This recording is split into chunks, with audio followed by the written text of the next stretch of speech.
Hello and welcome. आज हमारे साथ है मिस श्वेता नायर, जो कि एक साइकोलॉजिस्ट है। हम उनसे बात करेंगे जो आज का प्रेजेंट सिनारियो है, इसमें सोशल मीडिया का स्पेशली बच्चों पे क्या असर है, क्या कितना ज़्यादा वो लोग इन्वॉल्व हो गए, इंडल्ज हो गए इस चीज़ में, उनकी मेंटल हेल्थ को लेके, चाहे उनकी फिजिकल हेल्थ को लेके क्या कुछ होता है। Thank you so much for your time ma'am. I would like to ask you how social media effect childrens in early age. In early age starting करेंगे हम उनकी आई साइट से लेके। ये तो बहुत ही जनरल फिनोमेना है, सबको पता है कि आई साइट वीक होती है। क्यों होती है? राइट आफ्टर बर्थ जब बच्चा पैदा हो जाता है उसके बाद भी उसकी मसल्स, आई मसल्स, लेंस अभी भी डेवलप हो रहे हैं। जहाँ एक एडल्ट इंसान 240 फीट तक देख सकता है, बच्चा वहाँ पे सिर्फ 20 फीट तक ही देख सकता है। तो उस 20 फीट में अगर हम उसको इतना वेरिएंट, इतना वाइब्रेंट स्क्रीन अगर देते हैं तो वो उसकी आईसाइट को डेफिनेटली अफेक्ट करता है, उसके ग्रोथ पे, उसके मसल्स ग्रो होने पे। और अर्ली एज में बच्चे स्पेक्स लगाने लग जाते हैं। एग्जैक्टली। देन इसके बाद आईसाइट को लेके अगर हम बात करें, उसके बाद आईसाइट के साथ साथ फोकस भी इफेक्ट होता है, क्योंकि ये जो स्क्रीन वो देखते हैं 2-2 सेकेंड में, 3-3 सेकेंड में चेंज हो रहा है और इतने वाइब्रेंट कलर्स हैं जो उनके अटेंशन पे बिल्कुल इफेक्ट करता है। तो स्क्रीन में वो देख रहे हैं 2 सेकेंड, 3 सेकेंड में स्क्रीन चेंज हो रही है। वही चीज़ वो अपने डेली लाइफ में भी करते हैं कि एक जगह पे अटेंशन लगा ही नहीं पाते हैं, एकदम भटकने लग जाते हैं। ये सब चीज़ें मिला के फॉलोइंग दिस अप और भी चीज़ें होती हैं जहाँ पे उनका अटेंशन पे आता है, फोकस वो ठीक से नहीं कर पाते हैं, मेंटल हेल्थ इश्यूज होते हैं, डिप्रेशन, एंजाइटी, साइबर बुलिंग और बहुत सारी चीज़ें इसके पीछे पीछे आती रहती हैं। सो डेफिनेटली अर्ली एज में ही बहुत ज़्यादा इफेक्ट करने लगता है बच्चों को सोशल मीडिया। तो आप मुझे बताइए, जैसे कि सोशल मीडिया एक एडिक्शन होती है, जैसे ड्रग्स की एडिक्शन होती है, क्या सोशल मीडिया भी एक ड्रग्स की तरह, एक गैम्बलिंग की तरह एक एडिक्शन बन जाती है फिर बच्चों में? बिल्कुल बन सकती है। बन सकती है नहीं, बनती है। क्योंकि ऐसा है कि जैसे हम कोई भी पर्पस, कोई भी चीज़ हम यूज़ करते हैं तो हमें उसका अल्टीमेट एक रिवॉर्ड मिलता है, हमें खुशी मिलती है चीज़ें यूज़ करने में। ड्रग्स का मेजर पर्पस या मोटिव यही होता है कि हम उसको यूज़ करते हैं और हमें एक रिवॉर्डिंग सा, एक हैप्पी मिलता है, जिसको हम कहते हैं हैप्पी हार्मोन। हैप्पी हार्मोन है डोपामिन। तो यूजुअली जो ड्रग्स यूज करते हैं लोग, डोपामिन रिलीज होता है। अब अल्टीमेटली जो बच्चा सोशल मीडिया या इंटरनेट यूज कर रहा है उसका भी अल्टीमेटली सेम डोपामिन रिलीज ही हो रहा है। अब जितनी ज्यादा बार वो स्क्रॉल करेगा उतना ज्यादा उसको टेम्प्ट करेगा कि और करना है। तो definitely it's an addictive thing. जैसे कि आपको पता है कि आजकल के बच्चे जो होते हैं वो काफ़ी ज़्यादा सेंसिटिव होते हैं एज़ कम्पेयर टू आपकी जनरेशन या मेरी जनरेशन, जो छोटे छोटे हैं वो ज़्यादा सेंसिटिव होते हैं। तो सोशल मीडिया का क्या रोल है इस चीज़ में? जैसे कि आपको पता है साइबर बुलिंग होती है, साइबर फ्रॉड्स होते हैं, तो उसमें क्या रोल है? सेंसिटिव तो देखो, अगर मैं अपने बचपन के साथ अगर इसको कंपेयर करूँ तो फॉर एग्जांपल अगर मैंने एग्ज़ाम में अच्छा परफॉर्म नहीं किया तो ज़्यादा से ज़्यादा मैं शायद रो लूँगी या अपने फ्रेंड्स को जाके कंप्लेन कर लूँगी, या ज़्यादा से ज़्यादा घर वालों को पता चल जाएगा और वो मुझे डांट देंगे। इससे ज़्यादा कोई और मीडियम नहीं है मेरे पास।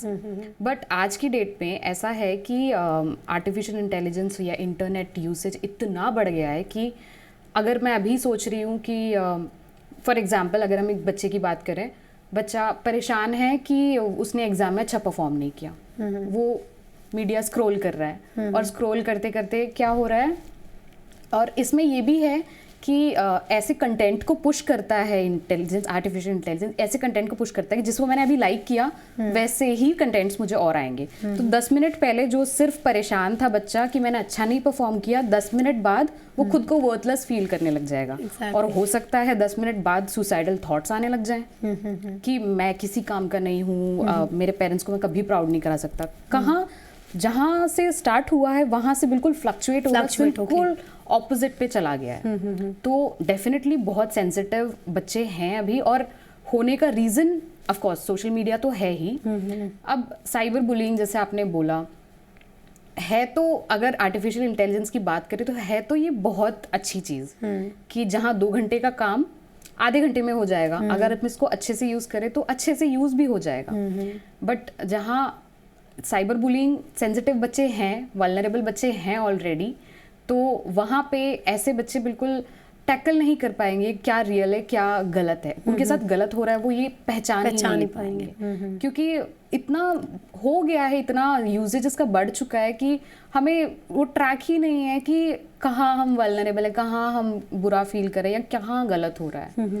तो डेफिनेटली साइबर बुलिंग हो या बीइंग अबाउट सेंसिटिव हो, चीज़ें बहुत ज़्यादा इफेक्ट करता है। जैसे आपने आर्टिफिशियल इंटेलिजेंस की बात की, like what are your waves on that? अगर हम एट द सेम टाइम देखेंगे आर्टिफिशियल इंटेलिजेंस, चैट जीपीटी, कितना आसानी एक इंसान का काम जो है वो करते हैं, but at the same time आप देखो डीप फेक्स, जो चीज़ आप करते नहीं हो बट आपको you have to be this much keen on social platform कि आपका पिक्चर यूज़ किया जा सकता है कुछ भी। So what are your waves on that?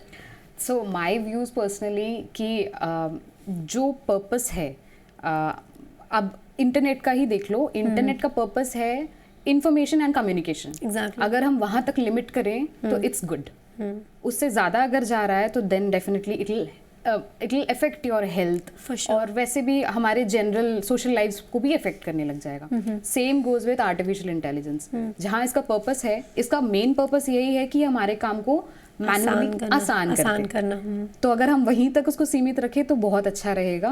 उससे ज़्यादा जब हम इनमें इन्वॉल्व हो रहे हैं तब वो थोड़ा सा डिस्ट्रॉइंग हो सकता। यूसेज करने वाले या यूज़ करने वाले वो अगर उस चीज़ पे लिमिटेड रहें कि उनका यूसेज क्या है, उनका पर्पस क्या है, अगर पर्सनल लीजर के लिए या किसी पर्सनल बेनिफिट के लिए या पर्सनली किसी ग्रज के ऊपर अगर ये काम हो रहा है, then definitely it is affecting. And जैसे बहुत सारे सेलिब्रिटीज़ हैं जिनका ये अभी रिसेंटली बाहर आया है, तो बीइंग सेलिब्रिटीज़ उनका ये चीज़ें बाहर आना, और यही चीज़ अगर एक नॉर्मल स्कूल गोइंग गर्ल के साथ हो रहा है तो there is a very drastic change, क्योंकि ये बच्चे नहीं समझ पाएंगे कि और ये किससे बात करें, क्या बात करें, इनको ये तक क्लैरिटी नहीं होगी। तो ऐसे केसेस में ये सुसाइड तक चला जाता है।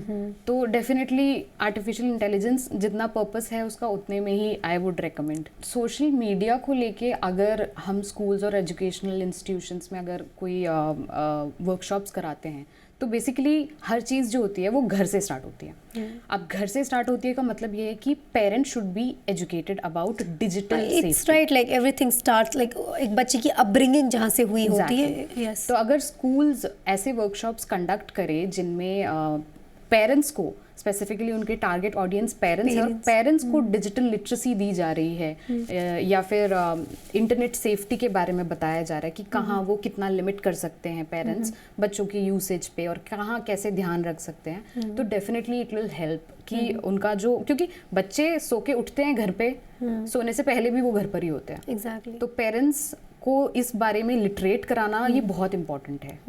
पेरेंट्स का क्या रोल रहता है इस चीज़ में?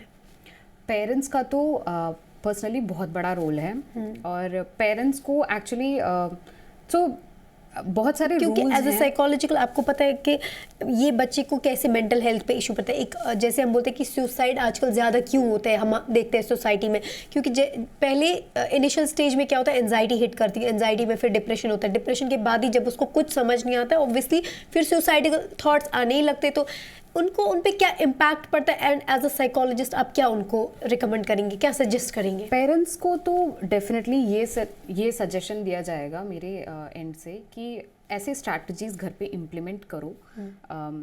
जैसे घर पे पेरेंट्स घर आ रहे हैं, तो पेरेंट्स घर आ रहे हैं तो उनका पहला रूल है कि वो फ़ोन साइड में रख रहे हैं। अब बच्चों का एक और चीज़ है, दे इमिटेट। यस, जो आप करते हो वही बच्चा करेगा। अब ये बहुत यंग एज में ही स्टार्ट कर देते हैं बच्चे। तो बहुत सारे स्टडीज ऐसे हैं जो ये कहते हैं कि right after the birth facial expressions को भी बच्चे इमिटेट करते हैं। तो इतना ज़्यादा वो अगर ऑब्जर्व करके आपको इमिटेट करते हैं तो जनरली आप जो चीज़ें डेली में कर रहे हो वो उन पे बहुत बड़ा इफेक्ट करेगा।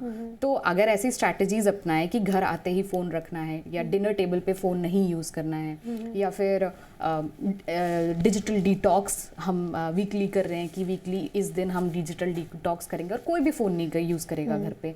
और जो भी चीज़ें वो कंटेंट कैसे भी शेयर करते हैं, बच्चे फ़ोटोज़ पोस्ट करते हैं या वीडियोज़ करते हैं, उसके बारे में ओपनली डिस्कस करो, क्या करना चाहिए क्या नहीं। ऐसा as an environment, open talk environment create करो घर पे, जहाँ बच्चों को अगर in case they fall in deep fakes वाले इश्यूज भी, तो they are free to talk about it. एक फ्रेंडली एनवायरनमेंट, फ्रेंडली एनवायरनमेंट। तो आपको नहीं लगता है कि इस चीज़ के लिए एक एज, एक अप्रोप्रिएट एज होनी चाहिए, या कुछ ऐसे गाइडलाइंस और रिकमेंडेशन होनी चाहिए सोशल मीडिया पे आने के लिए? अबाउट दिस, सो मैं बात करती हूँ कोविड टाइम की। सो कोविड टाइम एक ऐसा टाइम था जहाँ पे अचानक से सब कुछ बंद हो गया और बच्चे ऑनलाइन क्लासेस पे आ गए।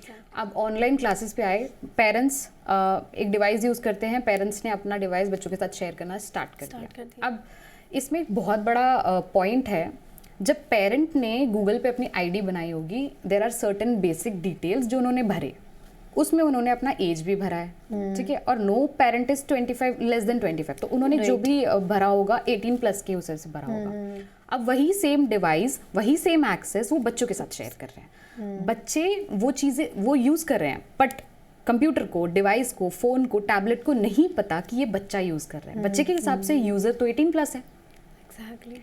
And the content which the computer, the phone, tablet is pushing is 18 plus. तो there are things कि ये चीज़ें पेरेंट्स को ध्यान में रखनी है कि बच्चे को एजुकेशनल पर्पस के लिए अगर गूगल मीट की ज़रूरत है तो बच्चे की अपनी एक आईडी बनाई जाए जिसमें उसकी एज प्रॉपरली मेंशन्ड हो, ताकि उस एज का ही कंटेंट उसको पुश किया जाए। अब इसी चीज़ को एक और ध्यान में रखते हुए एक और चीज़ है पेरेंटल कंट्रोल। ये हर डिवाइस में एप्लीकेबल है। तो पेरेंट्स पेरेंटल कंट्रोल यूज़ करते हैं, मतलब ऐसे फीचर्स ही बने इसलिए कि ताकि हम सेफ्टी रख सके कि बच्चे क्या यूज़ कर रहे हैं और कितना यूज़ कर रहे हैं। तो पेरेंटल कंट्रोल जैसे फीचर्स यूज़ करना is what I will prescribe. जैसा कि आपको पता है कि बच्चे सो नहीं पाते, वो एक स्लीपिंग साइकिल जो होता है वो काफ़ी ज़्यादा डिस्टर्ब हो जाता है। सो एक बच्चे के लिए, नॉट इवन बच्चों के लिए, एक बड़ों के लिए भी एक सोने का वो कितना इम्पॉर्टेंट है और उससे कितना इम्पैक्ट पड़ता है, वो क्या हैबिट्स होने चाहिए, वो कैसे उस चीज़ को प्रायोरिटाइज करें, वो कैसे उस चीज़ को एक हैबिट बनाए, कैसे वो उनका वो स्लीपिंग साइकिल एक बैलेंस रह सकता है। बैलेंस रखना तो देखो, जैसे मैं पहले भी बोल चुकी हूँ, इमिटेशन इज द फर्स्ट की। हाँ। अब बगल में पेरेंट फोन यूज करता हुआ लेटा है तो बच्चा डेफिनेटली करेगा। तो हम इन माय केस कोई पेरेंट वन नहीं होता है वहाँ पे, like there are certain things which hit you, so like हाँ, there is this blue ray जो हमारे फोन के डिवाइसेस में यूजुअली ब्लू लाइट ही होती है, जो एक्चुअली स्लीप को डिसरप्ट करने के लिए ही बनी है। तो वो बेसिकली वो इसी पॉइंट को लेके चलती है कि तुम्हारा मतलब और यूज़ करो, काइंड ऑफ और यूज़ करो वाला फीचर वो यूज़ करती है। तो जितना ज़्यादा आप फ़ोन यूज़ करोगे उतनी ज़्यादा आपकी स्लीप डिस्टर्ब होगी। तो और इस चीज़ से इस पे मेंटल और फिजिकल हेल्थ पे क्या इम्पैक्ट पड़ता है? ऑफ कोर्स स्लीपिंग साइकिल अगर ठीक से नहीं चल रहा है किसी भी इंडिविजुअल का, ऐसा नहीं है बच्चों का, किसी भी इंडिविजुअल का स्लीपिंग साइकिल नहीं जा रहा है, वो अपने डे टू डे एक्टिविटीज़ में या डे टू डे प्रोडक्टिविटी में उसका लैक दिखेगा।